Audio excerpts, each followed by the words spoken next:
بيبدأ الفيلم بواحد اسمه بين وهو بيطلب من شخص كان شغال عنده ان هو يرجع الشغل تاني، وبيقول له بين ان هو محتاج فلوس الشغل علشان بنته تعبانة ومحتاجة علاج، ولكن بيزعق له الشخص ده وبيعرفه ان هو مش هيصعب عليه علشان جايب بنته معاه او عشان تعبانة. فبيتضايق بين وبيتعصب، ولكن بيحاول يسيطر على اعصابه علشان ما يضربوش. وبيخرج بين من مكتب الشخص ده وبيشوف في التلفزيون اعلان برنامج مسابقات، وبيكون اسم البرنامج المطارد. وبيعرف بين ان المتسابق لو قدر يهرب لمدة 30 يوم من اللي بيطاردوه هيكسب $1,000,000، لكن بيفهم بين ان المطاردين هيموتوا المتسابقين لو مسكوه. وبيشوف بين الاعلان وبيقول ان هو مش مجنون علشان يشارك في مسابقة زي دي، لان هو ممكن يتمسك ويموت. وبيرجع بين البيت وبيقعد يتفرج على برنامج مسابقات، وبيكون شايل بنته لحد ما مراته شيلا ترجع من الشغل. وبعد شوية بترجع شيلا وبيعرفها بين ان بنتهم درجة حرارتها عالية، ولكنه مش عارف يعمل لها حاجة. وبيكون بين متضايق ان هو مش عارف يجيب لبنته العلاج المناسب، فبتقول له شيلا ان هي بتعمل اللي عليها وشغالة بالليل والصبح في البار، ولكن بتحاول تطمنه ان هم هيلاقوا حل. وبتلاقي شيلا فردة شراب بنتها ضايعة، فبيقعد بين يدور عليها ولكن مش بيلاقيها. وبعدها بتعرفه شيلا ان هي رايحة ميعاد الشفت التاني في البار، ولكن بيكون بين متضايق وبيحاول يخليها تقعد وما تروحش. فبتقوله ان هم محتاجين الفلوس علشان بنتهم ولازم تروح تشتغل. وفي الوقت ده بين بيشوف اعلان المسابقة فبيقرر يروح يقدم، ولكن شيلا بتتخض من الفكرة لان كل اللي بيشارك في المسابقة دي تقريبا بيموت. ولكن بين بيصر ان هو يشارك فيها، وبيسيب مراته وبيمشي وبيروح مبنى التلفزيون علشان يشارك في المسابقة. ولكن بيلاقي اشخاص كتير هناك، وبيكون معاه فردة شراب بنته في جيبه ومحتفظ بيها كأن هي تميمة حظ. وفي الوقت ده بيقع واحد من المشاركين على الأرض، فبيحاول بين ينقذه، ولكن 2 من الأمن بيتخانقوا معاه وبيقولوا له إن هو ممنوع يساعد أي حد، وبيقعدوا يتخانقوا مع بين وبيضربوه. فبيتعور ولكنه بيمسك نفسه ومش بيتخانق معاهم. وبيروح بين علشان يسجل مع الموظف بياناته، فبيستفزه الموظف وبيقول له إن بنته مسكينة علشان هو قاعد من غير شغل. فبيتعصب بين وبيزعق له وبيكسر الازاز اللي موجود قدامه.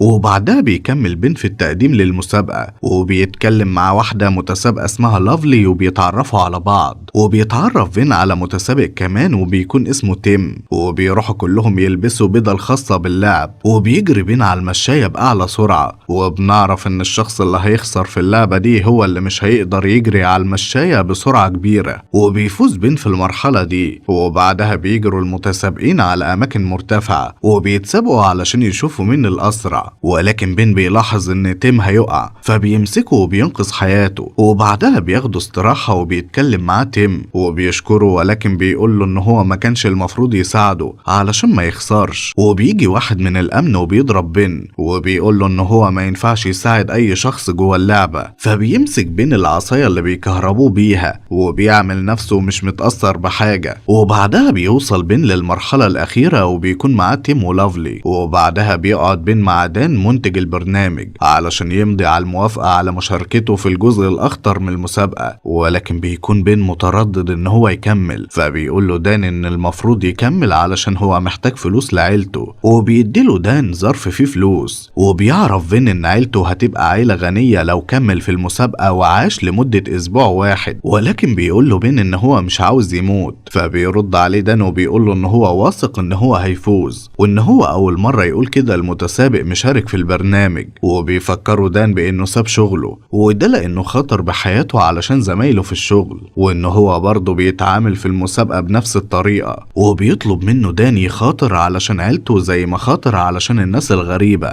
فبيقتنع بين وبيضطر إن هو يوقع. وبعدها بيقول بين لواحد من المسؤولين إن هو عاوز يروح لمراته علشان يديلها الفلوس، ولكن المسؤول بيرفض وبيعرفه إن هو اللي هيوصل لها الفلوس. فبيديله بين ظرف الفلوس وكمان شراب بنته. وبعدها بيتصل على شيلا مراته وبيعرفها ان في واحد هيجيب لها فلوس، وبيطلب منها ان هي تاخد بنتهم على طول بعدها وتوديها المستشفى. فبتستغرب شيلا وما بتكونش عارفة جاب الفلوس دي منين. فبيضطر يعرفها ان هو اشترك في مسابقة المطارد خلاص. فبتقلق عليه وبتكون خايفة، ولكنه بيطمنها وبيقول لها ان هو هيعيش علشانهم، لكنها برضه بتكون زعلانة وبتعيط. وبعدها المسؤول بيودي الفلوس لشيلا وبتبعت لبين صورتها مع بنتهم وبترجع له الشراب وبتطلب منه يخليه معاه. فبيكون بين متأثر جدا. وتاني يوم بيبدأ الجزء الأخطر في المسابقة وبيكون بين لابس اسوره علشان يعرف منها المكافآت اللي هتجيله. وبيتكلم بين مع المذيع بوبي واللي هيكون بيتابع كل المسابقة مع الجمهور كل يوم. وبيحاول بوبي يستفز بين وبيعرف بوبي الجمهور ان لو اي شخص بلغ عن بين وهو هربان خلال الشهر الجاي هياخد 3000 دولار، ولو حد اتسبب في موته هيكسب 10000 دولار. فكل الجمهور اللي في الاستوديو بيهتفوا بان بين هيموت. وبيقول بوبي على شيلا مرات بين ان هي فتاة ليل وان كل فلوس المسابقة هتروح لها لو بين كسب. فبيتعصب بين وبيكون عاوز يضرب بوبي، ولكن 2 من الامن بيمسكوه وما بيعرفش يتحرك. وبيعرفهم بين ان هو هيقدر يصمد للنهاية وان هو هيكسب. وبعدها بيتكلم دان المنتج معاه وبيعرفه ان هو لو موت الاشخاص اللي بيطاردوه هياخد قصاد كل واحد يموته 100,000 دولار. وبيكون بين متعصب ومتضايق وبيتحدى دان وبيقول له ان هو هيفوز وهيجي يموته في الاخر. وبوبي بيعرف المتسابقين ان هم هياخدوا جزء من الفلوس مقدم، وبيعرفهم ان الاشخاص اللي بيطاردوهم هيبداوا يدوروا عليهم من بكره. وبيقول للمتسابقين ان هم هيكون معاهم كاميرات ولازم يسجلوا 10 دقايق كل يوم. وبيكون 3 اشخاص بس هم اللي فضلوا موجودين في المسابقه. وبعدها ال3 بيركبوا جهاز غريب وبينزلوا بسرعه عاليه جدا. وبعدها بياخد بين شنطته وبيجري من المكان وبيطلع للشارع علشان يبدا المسابقه. وبيروح بين لصاحبه وبيطلب منه يعمل له بطاقه مزوره ويديله مسدس، ولكن صاحبه بيزعق له علشان شارك في البرنامج. وبيعرفه ان هو كمان وجوده معاه خطر عليه، ولكن بيضطر يساعده وبيديله شنب وباروكة علشان يغير شكله. وبعدها بيصوره وبيعمل له بطاقه شخصيه باسم مزيف علشان يقدر يتحرك بيها واللي بيطاردوه ما يقدروش يوصلوا له. وبعدها بين بيجهز شنطته وبيمشي وبيروح لمحطه القطر علشان يسافر. وبتكون صوره متعلقه في كل مكان وبيبان ان هو قلقان وخايف. وبيركب القطر ولكن بيلاحظ طفل ان شنب بين واقع، فبيحاول الطفل يقول له ولكن بين بيتخض وبيكون مفكر ان الطفل هيبلغ عنه، ولكن الطفل بيعرفه ان شنبه وقع. فبيحاول بين يلزق الشنب وبيدي للطفل اكل علشان يسكت.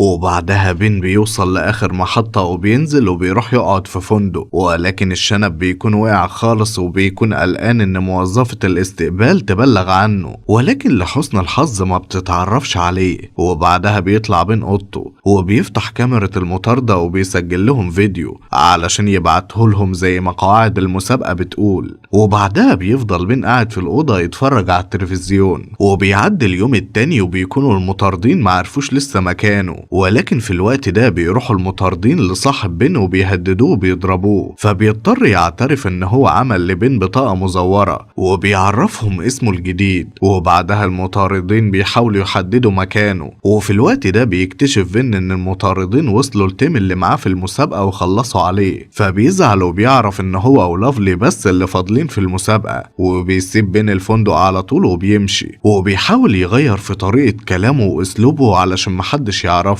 وبيروح يقعد في فندق قديم علشان محدش يقدر يوصله. ولكن بيلاحظ بين وهو بيبص من شباك الأوضة ان في واحد بيراقبه وبيعرف ان هو من المطاردين. وبعدها بيلاقي باقي المطاردين جايين فبيتخض وبيحاول يهرب، ولكنهم بيكسروا عليه الباب وهو في الأوضة. فبين بيمسك حبل وبينط من الشباك لأوضة تانية في الفندق، ولكن المطاردين بيروحوا وراه وبيحاولوا يموتوه. فبيفضل بين يجري منهم وبيكون معاه قنبلة وبيرميها عليهم فبتنفجر. وبينزل في الأسانسير لمخزن وبيكون المخزن ضلمة، فبيحاول يولع ورقة علشان ينور بيها المكان، ولكن النار بتمسك في حاجات في المخزن والدنيا بتولع. فبيجري بسرعة وبينزل من ماسورة الصرف الصحي، وفي نفس اللحظة المبنى كله بيولع والمطاردين بيموتوا. وبيهرب بين منهم ولكن بيظهر له طفل، فبيتخض وبيحسب ان الطفل هو اللي بلغ عن مكانه، ولكن الطفل بيعرفه ان هو عاوز يساعده علشان يستخبى منهم. وبيجي بياخد الطفل ده كمان وبيتكلم مع بين، فبيطلب بين منهم ان هو يستخبى عندهم في البيت وهيديلهم في المقابل فلوس. فبيقول له الطفل ان هم مش عايزين فلوس ولكن عايزين علاج لاختهم اللي عندها كانسر، فبيديلهم بين فلوس علشان يشتروا العلاج. وبيروح فعلا يقعد في بيتهم وبيعرفهم ان هو شارك في المسابقة دي علشان بنته المريضة برضه، وان هو مضطر يعمل كده. وبعدها بيتكلم بوبي في البرنامج وبيقول ان بين هو السبب في موت 8 اشخاص، وبيعرضوا فيديو ليه متفبرك وهو بيقول ان هو مبسوط بموت الاشخاص دول ومش مهتم بمشاعر اولاد المطاردين وفرحان فيهم. فبتصدق والدة الطفل الكلام اللي بيتقال عليه في التلفزيون وبتطرده، ولكن الطفل واخوه بيساعدوا بين وبيخبوه في شنطة العربية، واخو الطفل بيسوق العربية، لكن المطاردين بيقدروا يوصلوا لهم وبيضربوا نار على العربية وبيحاصروها وبيحاولوا يموتوا بين، ولكن اخو الطفل بيدوسهم بالعربية وبيموتهم. وبيدي البين كارت لواحد اسمه إلتون وبيعرفه ان هو في مدينة تانية، وبيقول له ان إلتون هيبقى مستعد يحميه علشان يتأذى من مسؤولين البرنامج ده، وكمان بيديله مسدس. فبيسافر بين بالقطر وبيروح لبلد تانية قبل ما يوصل لإلتون، وبيعمل بين نفسه شخص كفيف وكبير في السن، ولكن المطاردين بيقدروا يوصلوا له برضه وبيحاول يهرب منهم وبيجري. فبيفضلوا يجروا وراه بالعربية وبيحاولوا يضربوا عليه نار، ولكن بيظهر قطر فجأة فبينط بين الناحية التانية وبيقدر يهرب منهم. وبعدها بيروح مكان تاني ولكن بيشوف الناس بتتفرج على برنامج المطارد، وبيعلم بوبي ان لافلي المتسابقة ماتت وان كده اللي متبقي بس هو بين. فبيحزن بين وبعدها بيقدر يوصل لإلتون وبيرحب بيه إلتون وبيفرجوا على المعمل اللي هو عامله في البيت وبيكون فيه مواد متفجرة. وبيعرفوا إلتون ان والده كان ضابط ولكنه استقال لما مسؤولين برنامج المطارد فرضوا سيطرتهم على الضباط، وبعدها اعتبروا والده خاين وخلصوا عليه. وبيديله إلتون ملف موجود فيه كل الجرائم اللي المسؤولين عملوها السنين اللي فاتت، وبيطلب منه يفضحهم لما يكسب المسابقة. ولكن بين بيقول له ان هو مش عاوز يعمل حرب معاهم وان هو عاوز يرجع لعيلته وهو بخير. فبيقول له إلتون ان ده شرطه علشان يساعده، فبيضطر بين يوافق على شرطه. وبيكون إلتون عايش مع والدته ولكن بتكون عارفة بين ومصدقة الكلام الوحش اللي بيقولوه عليه في البرنامج. فبيضطر إلتون يقعد بين في أوضة بعيدة لوحده، والأوضة دي ما بتدخلهاش والدته. ولكن بعدها بيطلع بين من الأوضة وبتشوفه والدة إلتون فبتتخض وبتفضل تزعق وبتحاول تضغط على زرار الإنذار علشان يجوا يقبضوا عليه، ولكن بيمنعها إلتون. وبعدها بيقرر يلعب مع المطاردين ويعرفهم ان بين عندهم في البيت علشان يجوا البيت ويقضي عليهم وياخد حق والده. وفعلا المطاردين بيقتحموا البيت ووالدته بتكون فرحانة ان هم هيقبضوا على بين، فبيدخلها إلتون الأوضة بسرعة وبيقفلها عليها. وبيستخدم إلتون المواد اللي عنده في المعمل وبيكهرب المطاردين وبيخلص عليهم، ولكن بيظهر مطاردين تانيين لكن بيموتوا بالمواد المتفجرة اللي عملها إلتون. وبيجري بين مع إلتون وبيقدروا يهربوا، ولكن بيظهر مطارد فجأة وبيضرب إلتون بسكينة في بطنه وبيقع على الأرض. فبين بيضرب المطارد وبيحاول يخلص عليه وبيساعده إلتون وهو واقع على الأرض وبيضرب المطارد في رجله بالسكينة. ولكن بيكلمه دان المنتج في اللحظة دي وبيكون ظاهر في الكاميرات اللي موجودة في نظارة المطارد، وبيطلب دان من بين يخلص على المطارد. فبين بيستغرب وبيقول له دان إن هو هيعلي مشاهدات البرنامج أكتر لما يخلص على المطارد، ولكن بين بيزعق له وبيضرب الكاميرا اللي بتصوره بالنار. وبعدها بيركب العربية مع إلتون وبيحاولوا يهربوا، ولكن بتظهر طيارة وبتطاردهم وبتخلص على إلتون وبيموت. وبتظهر عربية تانية كمان فيها مطارد، فبيتخض بين ولكن بيجري ناحية العربية التانية بسرعة وبيخبط فيها، فبتنفجر المواد اللي كانت مع إلتون والدنيا بتولع. وفي اللحظة دي بينط بين من على الجسر وبيقع في المية، وبعدها بيقدر يروح للمكان اللي إلتون كان قاله عليه واداله خريطته. وبيفضل بين قاعد في المكان ده، ولكن بيعرفوا المطاردين مكانه برضه، لكن بيقدر بين يهرب وبيوقف واحدة سايقة عربيتها وبيكون اسمها إيميليا وبيطلب منها مساعدة. وبيظهر وراهم المطاردين فبيطلب من إيميليا تسوق بسرعة، وبتكون إيميليا خايفة ومصدقة ان بين شرير وهيأذيها وان هو مجرم زي ما ظهر في البرنامج، ولكن بين بيحكي لها الحقيقة فبتصدقه وبتقرر تساعده. وبعدها بياخد شنطتها وبيحطها في جيبه وبيقول للمطاردين ان هو معاه متفجرات ولو ما ساعدوهوش هيخلص عليهم كلهم، وبيطلب منهم يجيبوا له طيارة علشان يسافر لكندا. وفعلا بتيجي طيارة وبيركبها بين مع إيميليا، ولكن بيكون واحد من المطاردين معاه في الطيارة وبيقول له المطارد إن هو كده كده هيخلص عليه، فبيتخانق بين معاه، ولكن بتمثل إيميليا إن هي ضد بين وبتفضل تزعق لبين علشان تشغل المطارد ده شوية. وبيظهر دان في شاشة موجودة على الطيارة وبيقول لبين إن هو عارف إن مش معاه متفجرات وإن اللي في جيبه شنطة إيميليا، فبيتفاجئ بين وبيخرج الشنطة، فبيحط المطارد المسدس على راس بين، ولكن الطيارين اللي موجودين على الطيارة بيظهروا وبيهددوا المطارد إن هم هيخلصوا عليه لأنه كده مش ماشي على قواعد البرنامج وإن هم لازم يموتوا بين في ميعاد عرض البرنامج. فبيتكلم دان مع بين وبيقول له إنه ممكن ما يموتهوش، ولكن في المقابل يموت كل اللي موجودين على الطيارة وهيبقى هو الفايز، ولكن بين بيرفض. فبيعرفوا دان إن المطاردين خلصوا على عيلته وإن هو لو موتهم هيبقى كده بينتقم لمراته وبنته. فبيتصدم بين وبيتعصب وبيتضايق وبيزق الشاشة، وفي الوقت ده بيجي ميعاد عرض البرنامج وواحد من الطيارين بيقرر يخلص عليه، ولكن بين بيسبقه وبيضربه بالنار وبيخلص على باقي الطيارين. وبعدها بيظهر المطارد وبيقعد يضرب في بين، وبياخد المطارد سكينة وبيضرب بين في بطنه، وبيقرر المطارد ان هو يضربه بالنار ولكن الطيارة بتتهز وبيقع. فبيشد بين جهاز موجود في الطيارة، فبيتسحب المطارد ناحية الباب فجأة، وبيقدر بين يخلص على المطارد وبيضربه في بطنه بالسكينة وبيموت.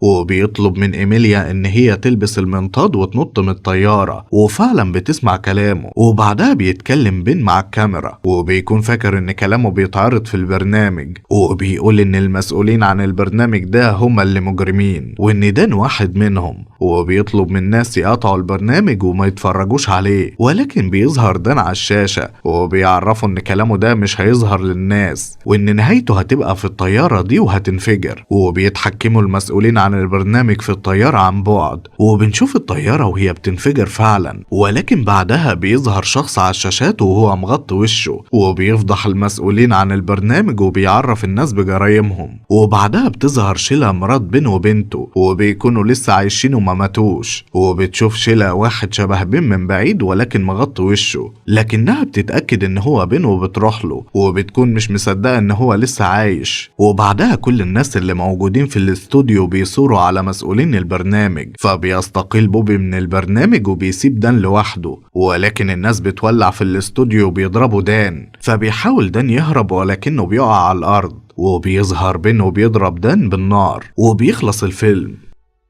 ما تنسوش تشتركوا في قناة فيلمتشينو وتعملوا لايك للفيديو، وتقدروا تقترحوا علينا أي مسلسلات وأفلام نلخصها في التعليقات. وما تنسوش تشتركوا في قناة عبدو عاطف عشان تتابعوا الملخصات الكوميدية، ونشوفكوا الملخص اللي جاي.